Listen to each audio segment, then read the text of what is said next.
ठंडी का मौसम चल रहा था।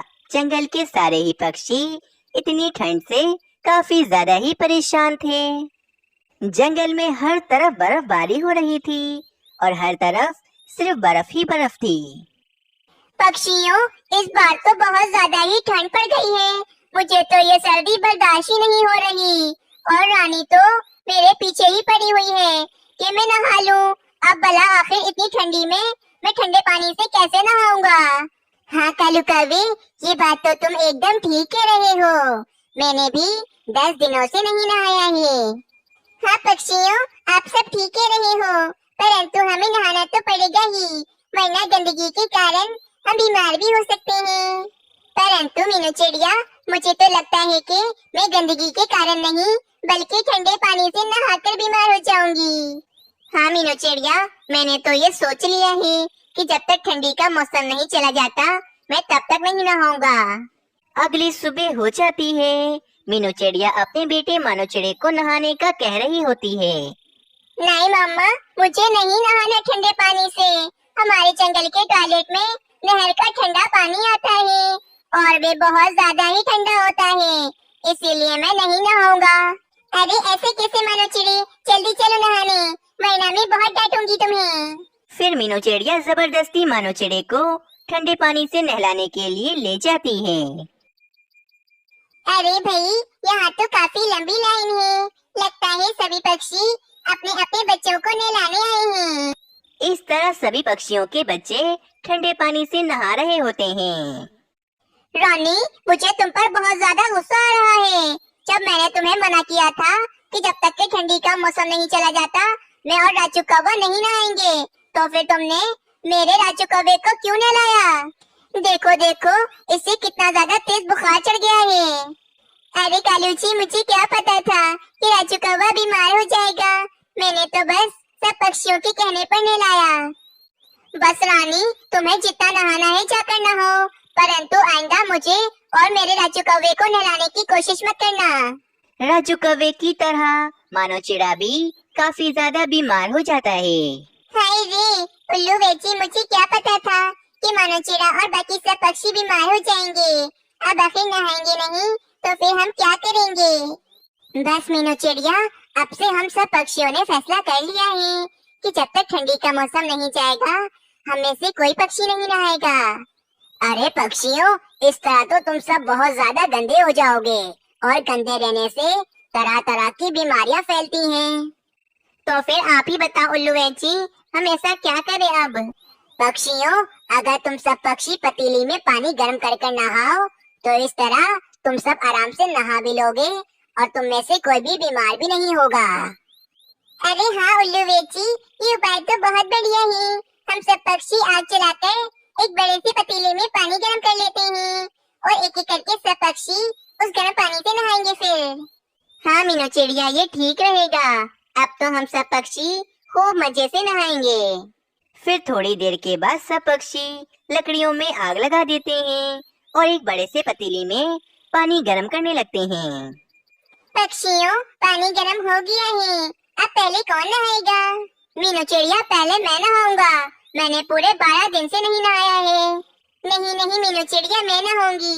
मैंने भी पूरे 12 दिन से नहीं नहाया है। देखो बुलबुल, पहले मैंने बोला है, इसीलिए पहले मैं नहाऊंगा। बुलबुल बहन, कालू कौवे को पहले नहाने दे, इससे क्या होता है, नहाना तो आखिर सबने ही है ना। ठीक है भाई कालू कौवे, पहले तुम नहा लो जाकर। थोड़ी देर के बाद कालू कौवा टॉयलेट से नहा कर आता है, लेकिन अब पतीली का सारा पानी खत्म हो चुका था।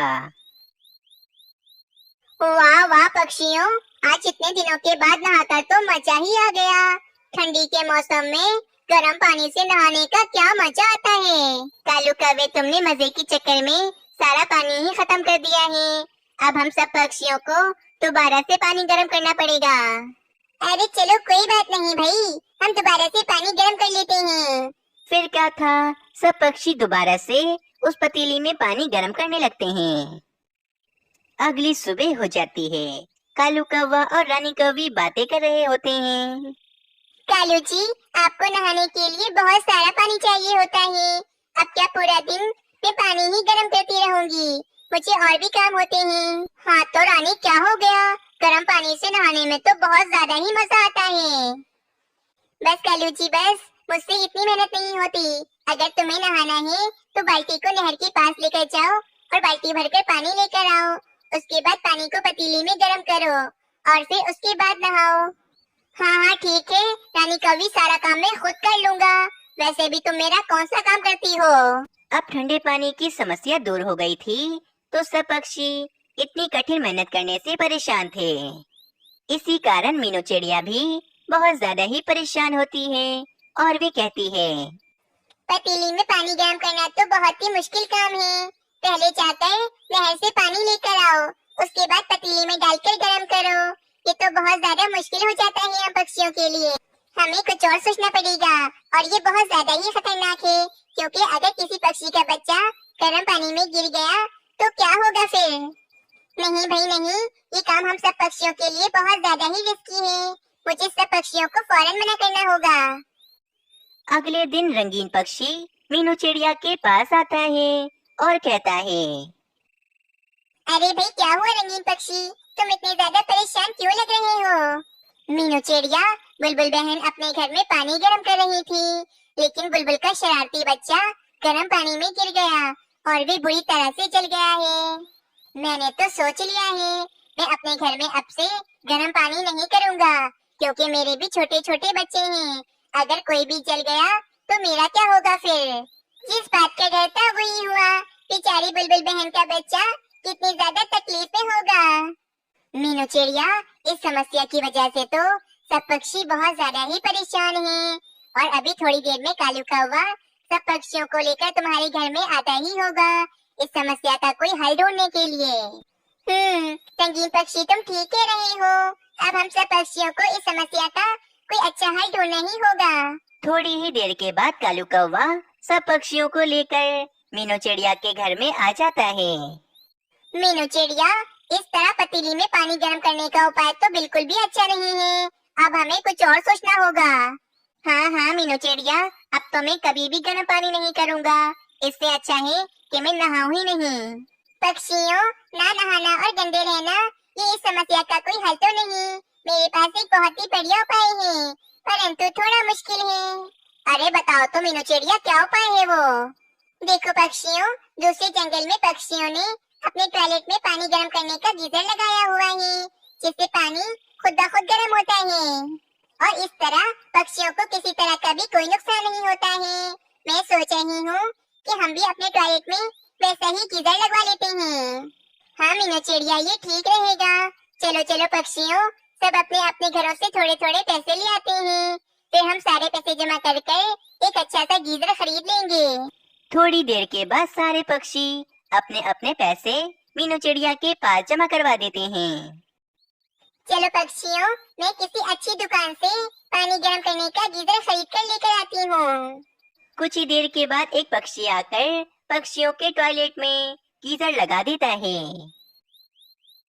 जाओ जाओ पक्षियों, जिसको नहाना है नहा लो जाकर टॉयलेट में, क्योंकि अब टॉयलेट में गर्म पानी आ रहा है। फिर एक एक करके पक्षी उस टॉयलेट के गर्म पानी से नहा रहा होता है और अब उन पक्षियों को किसी भी तरह का कोई खतरा भी नहीं होता।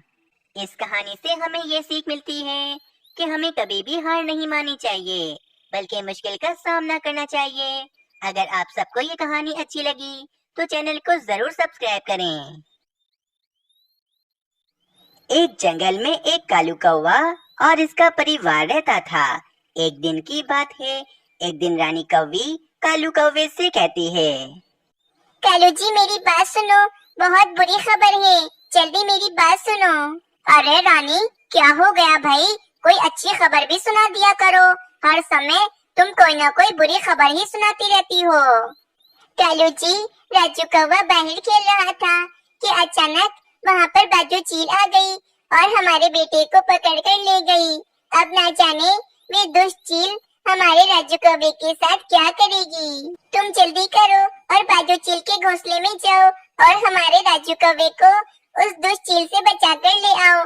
कहीं ऐसा न हो कि वे बाजू चील हमारे राजू कौवे को मारकर खा ले।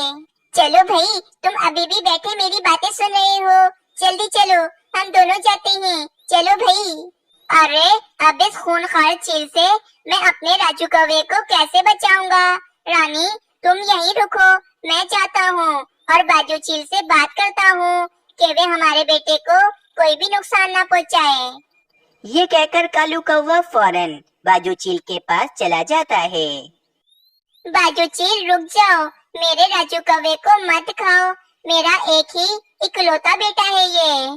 कालू कौवे, मेरा नाम बाजू चील है और मैं अपना शिकार ऐसे ही नहीं छोड़ देती हूँ। तुम यहाँ से चले जाओ, वरना तुम्हारे राजू कौवे के साथ तुम्हें भी मारकर खा जाऊंगी। बाजू चील, मैं तुम्हें दो दो स्वादिष्ट चिड़िया के बच्चे लाकर दे दूंगा, तुम इन्हें खा लेना, लेकिन बस मेरे राजू कौवे को छोड़ दो तुम। दो दो चिड़िया के बच्चों का सुनकर तो बाजू चील के मुंह में पानी आ जाता है और वे कालू कौवे से कहती है, ठीक है कौवे, तुम जल्दी जाओ और जाके दो चिड़िया के बच्चों को लेकर आओ, तभी मैं तुम्हारे राजू कौवे को आजाद करूंगी। फिर कालू कौवा फौरन चिड़िया के दो बच्चों को ढूंढने के लिए निकल जाता है। मैंने बाजू चील को बोल तो दिया कि दो दो चिड़िया के बच्चे लाकर दूंगा, परंतु वो दो दो चिड़िया के बच्चे मैं कहाँ से लाकर दूंगा? तभी कालू कौवे की नजर सामने ही मीनू चिड़िया के दो छोटे छोटे मासूम बच्चों पर पड़ती है।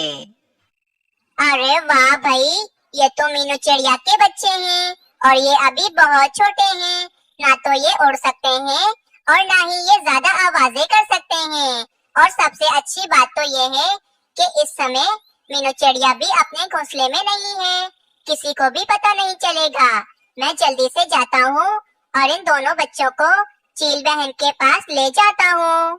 फिर कालू कौवा फौरन मीनू चिड़िया के घोंसले में आता है और मानो चिड़े और सोनू चिड़िया को अपनी पीठ पर बिठाकर चील के पास ले जाता है। ये सब कुछ एक दूसरे पेड़ पर बैठा तोता भी देख रहा होता है और वे कहता है, ये कालू कौवा मीनू चिड़िया के दोनों बच्चों को अपने साथ कहाँ ले गया? मीनू चिड़िया तो अभी थोड़ी देर पहले ही भोजन ढूंढने के लिए गई है, जरूर कोई तो बात है। मैं फौरन मीनू चिड़िया के पास जाता हूँ और मीनू चिड़िया को ये बात बताता हूँ। ये कहकर तोता फौरन मीनू चिड़िया के पास चला जाता है। मीनू चिड़िया मेरी बात सुनो। मानो चिड़े और सोनू चिड़िया को कालू कौवा अपनी पीठ पर बिठाकर कहीं ले गया है। जरूर कालू कौवा तुम्हारे दोनों बच्चों को लेकर चील के पास गया होगा। हाय रे, मैंने इस कालू कौवे का क्या बिगाड़ा है जो ये हर समय मेरे ही पीछे पड़ा रहता है। अब मैं क्या करूं?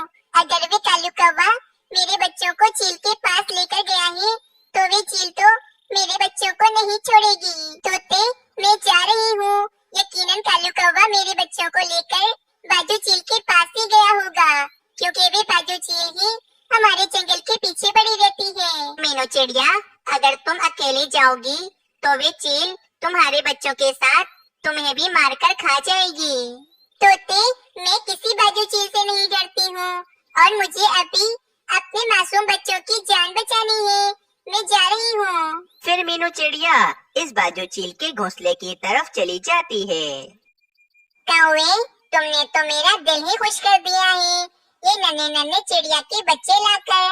अब बस मैं इन चिड़िया के बच्चों को खाने ही वाली हूँ। बाजू चील, तुम जल्दी से इन नन्हे पक्षियों को खा लो और मुझे और मेरे राजू कौवे की जान छोड़ दो। बाजू चील इन दोनों नन्हे पक्षियों को खाने ही जा रही होती है कि वहाँ पर मीनू चिड़िया आ जाती है।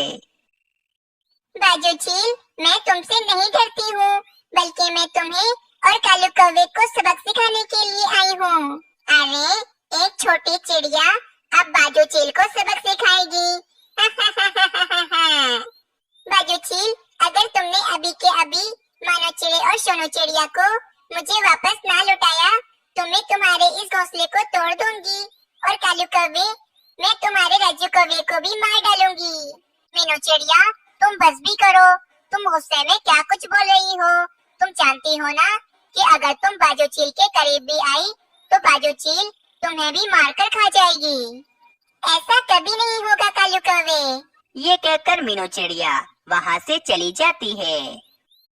थोड़ी देर के बाद मीनू चिड़िया एक जलती हुई लकड़ी लेकर बाजू चील के पास आती है और बाजू चील से कहती है, बाजू चील, तुम मेरे दोनों बच्चों को छोड़ दो, वरना मैं इस पेड़ में आग लगा दूंगी और तुम इस आग में जलकर मर जाओगी। मीनू चिड़िया, अगर तुम इस पेड़ में आग लगा दोगी तो तुम्हारे बच्चे और तुम भी जलकर मर जाओगी। मुझे कोई फर्क नहीं पड़ता कालू कौवे, वैसे भी अगर मैंने ऐसा ना किया तो बाजू चील तो मेरे दोनों बच्चों को खा ही जाएगी ना। इससे बेहतर तो यही है कि मैं इस पेड़ में आग लगा देती हूँ और मैं भी आग में जलकर मर जाती हूँ। बाजू चील, तुम इस मीनू चिड़िया की बातों पर यकीन मत करो। ये मीनू चिड़िया झूठ कह रही है, ये कभी भी इस पेड़ में आग नहीं लगाएगी। बस कालू कौवे का इतना कहना ही था। मीनू चिड़िया फौरन उस पेड़ में आग लगा देती है। आग आहिस्ता आहिस्ता नीचे से ऊपर बढ़ती हुई आ रही थी। बाजू चील को तो आग से बहुत ज्यादा ही डर लगता था, इसीलिए बाजू चील फौरन वहाँ से भाग जाती है। और कालू कौवा भी आग से डरकर ऐसे भागता है कि उसे ये भी याद नहीं रहता कि उस पेड़ पर उसका बेटा राजू कौवा भी है। आग आहिस्ता आहिस्ता बढ़ती ही जा रही है।